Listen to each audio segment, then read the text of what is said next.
We continue to be, unfortunately, concerned about the fact that we are not passing out the American Rescue Plan.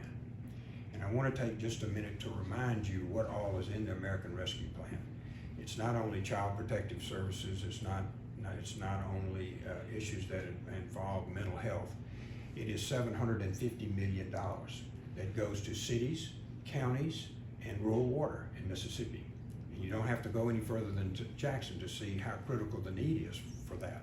In addition to that, there's $10 million in that for the National Guard.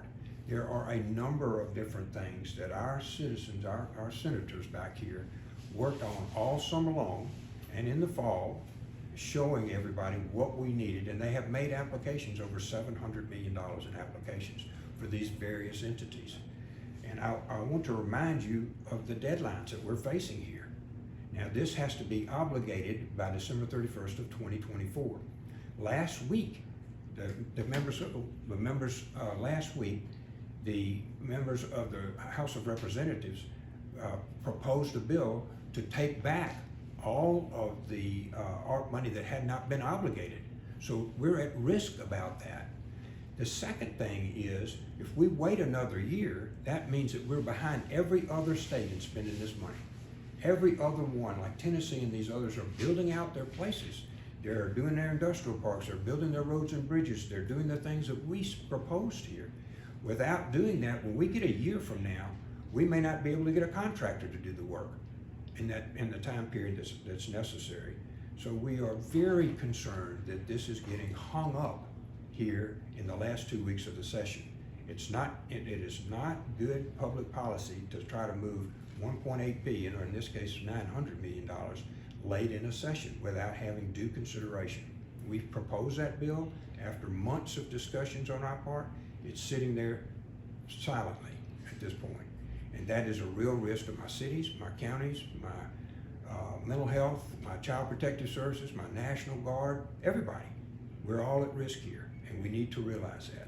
So I've asked today for all of our members of the various committees, our conference committees, to start meeting with the House of Representatives as quickly as possible. And you'll see that hopefully going on. Everybody that's brought to us a conference committee report from the House, we have designated conference committee members from the Senate, each 3 from the Senate. I am very hopeful that we'll have results similar to what we had with the teacher pay raise, which, as you know, we had to stay an extra night to make sure we didn't lose a teacher pay raise.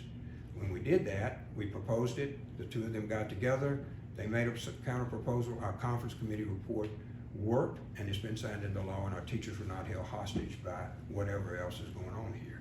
That needs to be the mantra we do for every single thing. We can't afford not to spend, in Mississippi, not to spend $900 million on water and sewer and broadband. Tourism is another. $30 million is in this bill for tourism.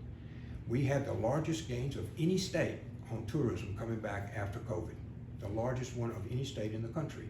Our tourism people are excellent, and we're not going to fund them. So I'm just encouraging everybody to take a strong look and work hard to try to get our American Rescue Plan money spent in a timely manner, which is now.